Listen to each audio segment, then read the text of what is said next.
What's up, guys?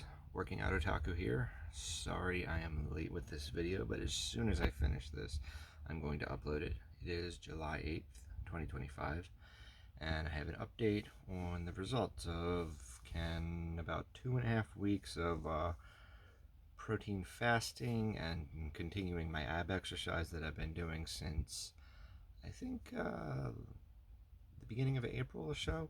And I've been pretty consistent with it. Get me abs. The answer is yes and no. So I'll try and show the picture best I can.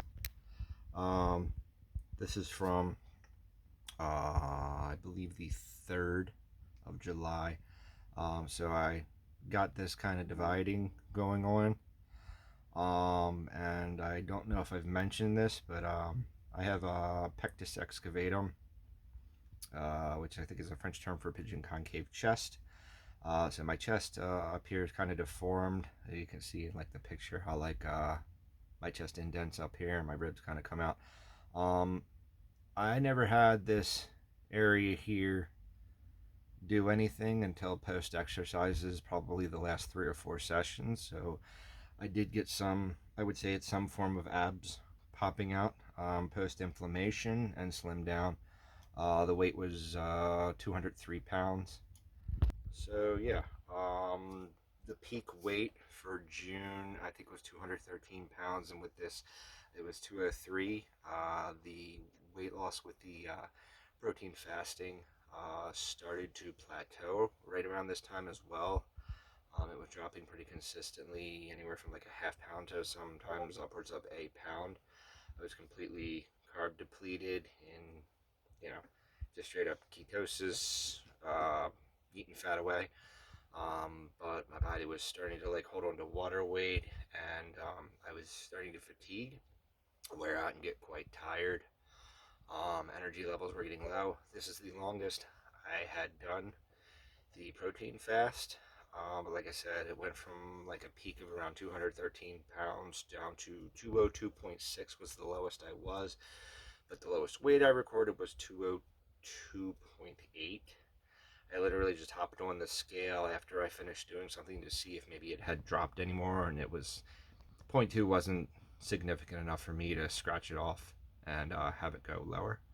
I'm currently taking a break from the diet, and let me tell you, when you go from a 2.5 week protein fast of pretty much just eating chicken and protein powder and staying hydrated and supplementing, I had the largest weight gain over the course of 2 days. I went from the 203, which I had in the picture, to 211.8 pounds.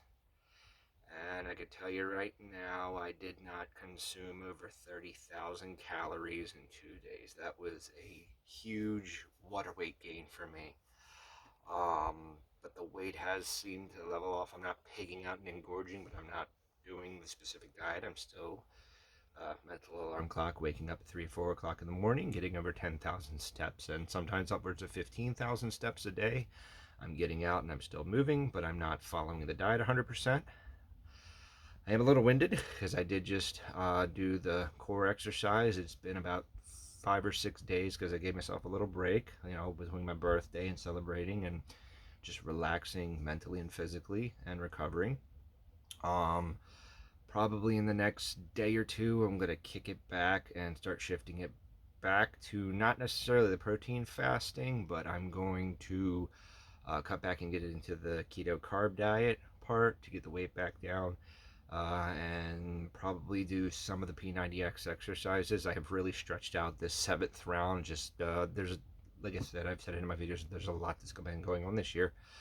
Goal will be to get under, let's see, it's July 8th. I think I can get under 200 pounds by the end of July. I'd like to be under that a good bit before. So like I said, I picked up 8-9 pounds of water weight, and well, probably 7 or 8 pounds of water weight, maybe a pound of actual fat weight on me. Like I said, it's stabilized. I'm not pigging out. It's pretty much staying stable weight wise. It's not fluctuating too much, which is kind of weird because usually when I'm consuming carbs normally. My weight's all over the place. But that's pretty much it. So, end result, it worked. But there's a limit for me so far. Like I said, once the fatigue really started to set in, there just wasn't energy available for me to exert myself more. I was still getting my 10 to 15,000 steps a day, but I would try and do other things like, curl the 5 pound dumbbells or just, swing them up and down when I'm doing my cardio, getting my steps and everything. I couldn't do that at the end. But I can't complain. I feel better. I'm doing good. Dragging a little bit because, carbs don't really work well with me. I've been rambling for almost 6 minutes, but I'm happy. I did not reach the weight goal, but that was just like a bonus thing that I was shooting for. I got down to almost 2.5 pounds from where my goal is, but I did get some form of visible abs, which I don't think I had since I was a child. We're going to leave it at that and hopefully update with something, maybe try and get some anime stuff because I have many boxes that I have yet to go through that are piled up. This is Working Out Otaku. If your day's not going great, hope it gets better for you. If your day's going great, let it get even better. Had to think about that to remember my little motto. Um, I feel good. I'm happy. I'm proud of myself, for achieving some form of visible abs, even if it was through inflammation. I know that they are under there. They are under that remaining fat on my body. As you can see from the picture, I'm pretty much leaned out. Scale I have is not super accurate, but I was over 26% body fat, and I think when I did this, I was around 18 or so. It's not super accurate, but it is definitely something to gauge off of. That getting under 200, probably 195, downwards of 190 while maintaining the core exercise will show more visible results, and I will show that to you guys when I get there. See you next time.